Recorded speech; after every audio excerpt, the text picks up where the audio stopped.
മഞ്ചേരി ടൗണിൽ പ്രകൃതിയോട് ഇണങ്ങിയ ഒരു സ്വപ്ന വില്ല.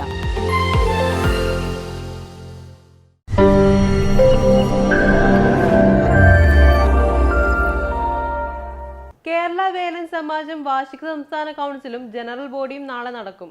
മഞ്ചേരി മുനിസിപ്പൽ ടൗൺ ഹാളിൽ വെച്ച് നടക്കുന്ന പരിപാടി കേരള വേലൻ ഏകോപന സമിതി പ്രസിഡന്റ് രാജീവ് നെല്ലിക്കുന്നേൽ ഉദ്ഘാടനം ചെയ്യുമെന്ന് ബന്ധപ്പെട്ട വാർത്താ സമ്മേളനത്തിൽ അറിയിച്ചു.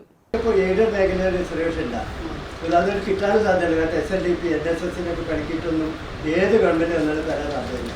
അതേസമയത്ത് പല കോടതികളുടെ വിധി വന്നിട്ടുണ്ട്. സർക്കാർ എയ്ഡിലാണെങ്കിൽ അത് റിസർവേഷൻ മാതാപിതാക്കൾ പറയുന്നുണ്ട്, അത് ചെയ്യുന്നില്ല. അപ്പോൾ അത് കിട്ടാൻ വേണ്ടി ഞാൻ വേണമെങ്കിൽ റോഡിലേക്ക് ഇറങ്ങിയ പ്രതിഷേധത്തിന് വേണ്ടി വരുന്നത്. അതുകൊണ്ടാണ് ഏകോപന സമിതിയാണ് തെക്കുള്ളവരും കൂടിയാണ് ബന്ധപ്പെട്ടത്. സാമൂഹികമായും സാമ്പത്തികമായും വിദ്യാഭ്യാസപരമായും തൊഴിൽപരമായും വളരെ താഴെ തട്ടിൽ നിന്നിരുന്ന മലബാറിനെ വേലൻ സമുദായത്തെ ഇന്നത്തെ നിലയിലേക്ക് ഉയർത്തിക്കൊണ്ടുവരുന്നതിനായുള്ള സംഘടനയാണ് കേരള വേലൻ സമാജം. കേരള വേലൻ സമാജത്തിന്റെ രജത ജൂബിലി സംസ്ഥാന കൗൺസിലും ജനറൽ ബോഡി യോഗവുമാണ് ഞായറാഴ്ച നടക്കുന്നത്.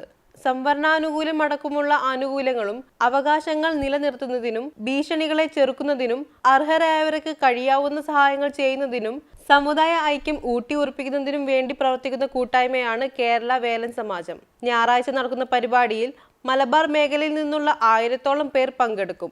പരിപാടിയുടെ ഭാഗമായി വിശിഷ്ട വ്യക്തികളെ ആദരിക്കൽ, പാരമ്പര്യ വൈദ്യന്മാർക്കുള്ള സർട്ടിഫിക്കറ്റ് വിതരണം തുടങ്ങിയ പരിപാടികൾ നടക്കും. ഡോക്ടർ സുരേഷ് ബാബു മുഖ്യ അതിഥിയാകും. സംസ്ഥാന സെക്രട്ടറി കെ സുന്ദരൻ മുഖ്യപ്രഭാഷണം നടത്തും. കേരള വേലൻ സമാജം സംസ്ഥാന president VP Vijayan, Sivadasan K, T Padmanabhan, P Pushpalatha തുടങ്ങിയവർ വാർത്താസമ്മേളനത്തിൽ പങ്കെടുത്തു. News bureau, Manjeri.